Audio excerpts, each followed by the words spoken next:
이란 반정부 시위가 심상치 않게 전개되고 있습니다.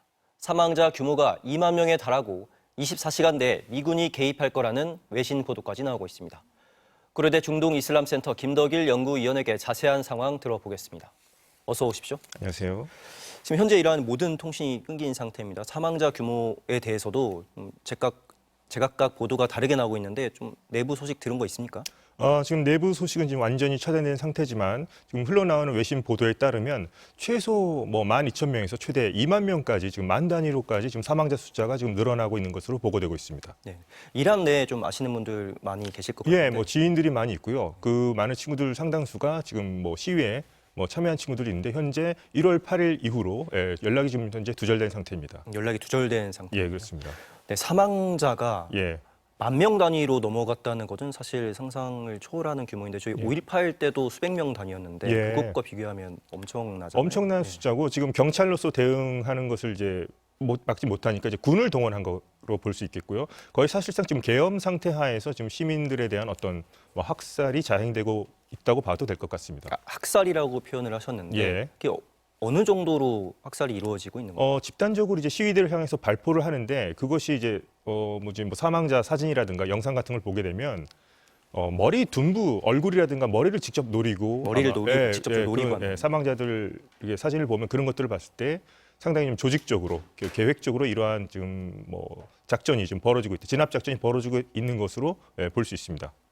네, 표면적으로는 극심한 경제난이 이유였던 것 같은데 어느 정도인 겁니까? 지금 연평균 물가 상승률은 40%, 그다음에 생필품이 70%라고 하는데 이를테면 영상으로도 많이 보셨을 겁니다. 이를테면 커피 하나를 먹기 위해서 돈 뭉치를 들고 다녀야 된다. 콜라 한 병 작은 걸 먹기 위해서 수십만 리알을 지급해야 된다는 것이죠. 그래서 환율이 현재 1달러당 145만에서 150만 리알, 이라는 화폐까지 그렇게까지 지금 치솟은 상태입니다. 네.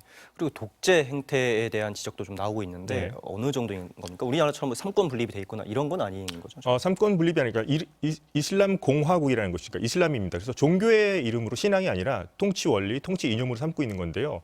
최고 지도자라고 하는 사람이 이제 종교 법학자인데 이 사람에게 군권, 행정권, 사법권 모든 권력, 언론까지 다 집중되어 있는 체제라고 보시면 되겠습니다. 종신직이고요. 완전한 민주주의 체제라고 보기 힘들고 그렇기 때문에 정부에 대해서 어떤 건의를 한다고 반대하는 것이 어떻게 보면 신에 대한 반역, 종교에 대한 반역으로 여겨지는 그런 권위주의 체제, 그런 종교 독재 체제라고 보시면 될 것 같습니다. 입법, 행정, 사법의 신권까지 가지고 있고 예. 심지어 종신 그리고 군권도 가지고 있고 지금 군권까지 발포 명령을 지시한 것도 최고 지도자 하메네이라고 볼 수 있겠습니다. 쉽게 표현해서 독재라고 표현을 하는데 예. 좀 우리나라의 과거하고 비교했을 때 예. 좀 비슷한 양상이 있을까요? 우리나라보다도 훨씬 더 심한 독재죠. 예, 일테면 복장의 자유까지도 차단할 정도고 여성에 대한 복장의 자유까지도 간섭할 정도고 그런 점에서는 우리나라보다는 훨씬 더 과거 권위주의 시대보다 훨씬 더 강력한 독재 체제라고 보시면 될 것 같습니다. 우리나라 교민도 일부 있는 것 같은데 네. 어느 정도 되신 건가요? 대략 한 70여 명 정도가 지금 있는 것으로 좀 파악이 되고 있습니다. 그럼 그분들은 현재 좀 대피하지 못하고 있는 아마 이제 대사관의 어떤 연락과 조율에 의해서 아마 사태가 악화된다면 아마 제3국으로 일단 이동하는 조치가 이루어질 것으로 보입니다. 지금 통신이 원활하지 않다 보니까 내부 소식이 바깥으로 전달되지 못하고 있고 일론 머스크가 스타링크까지 네. 제공을 하겠다라고 말을 했는데 실제로 좀 투입이 된 겁니까?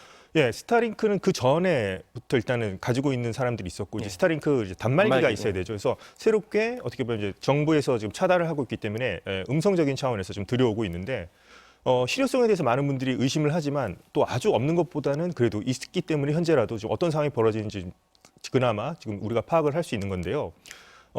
지금 이제 우리가 지금 접하고 있는 상당수 영상들이 바로 이 스타링크를 통해서 지금 전해진다고 보시면 될 것 같습니다.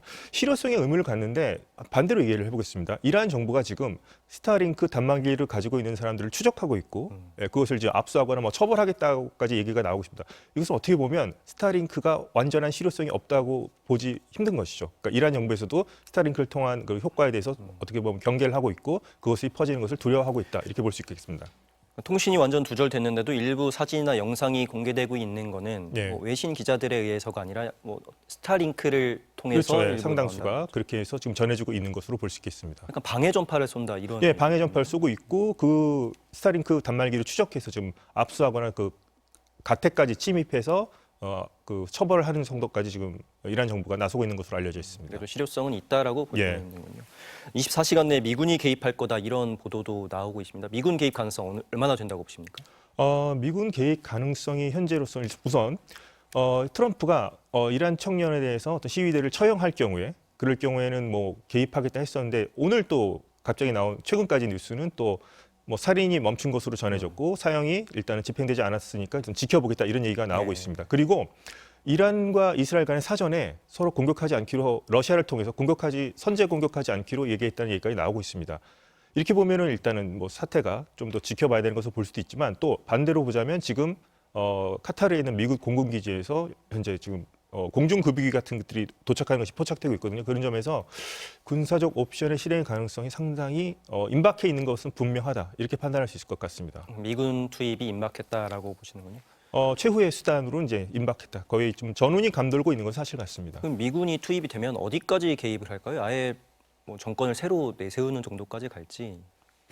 미군이 투입된다. 근데 그만큼 리스크가 상당히 크죠. 이란 같은 경우에는 영내에 있는 그 걸프 왕정 국가들의 정유 시설을 타격할 수도 있고 그 자신들의 그 레이더 안에 있는 미군 기지를 타격할 수도 있고 이스라엘까지 타격할 수 있습니다. 이럴 경우에는 트럼프가 원치 않는 유가 폭등이라는 사태가 벌어질 수도 있거든요. 그런 점에서 상당히 리스크가 큰데 제가 봤을 때는 현재 뭐 경제 제재 일단 이란과 교류하는 국가에 대해서 관세를 더 매기기로 했었고 또 지금 정보 전쟁 같은 것들 좀 치열하게 벌어지고 있는데 군사적 옵션은 현재까지는 뭐 최후의 수단으로 남겨두고 있지만 트럼프가 원하는 것은 일단 핵 무기를 가지려고 하는 이란을 어떤 핵 프로그램을 무력화시키는 것 그리고 장거리 탄도미사일 금지 그리고 이란이 운영하는 대리 조직의 지원 금지거든요. 이런 것들을 관철시킬 수 있는 선까지 미국이 지금 아마 군사적 옵션을 실행할 수 있을 것이라 보는데 그것은 또 반대로 생각하면 뭐 체제가 지금 반대하고 있는 입장이기도 하죠. 이란 정부에서. 그렇기 때문에 상당한 좀 난관이 예상되기도 하는데 제가 봤을 때는 하여튼 그런 요구 조건 이상으로 아마 이번에 요구 조건을 하지 않을까 그렇게 생각합니다. 근데 최근 트럼프의 행보를 보면 중동 지역의 평화를 위해서 그런다라고 보기는 어려울 것 같고 공교롭게도 이란에도 그런 원유나 이런 자원이 많이 있잖아요. 그런 걸 노렸다고도 볼 수 있을까요?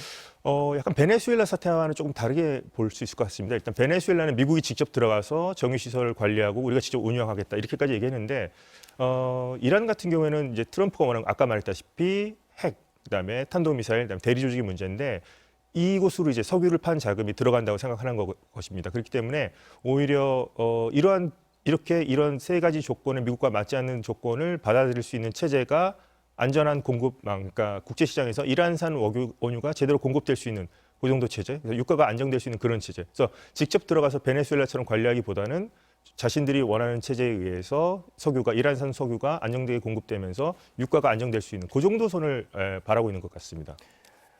빨리 상황이 좀 마무리됐으면 좋겠네요. 예. 오늘 말씀 여기까지 듣겠습니다. 고맙습니다. 감사합니다.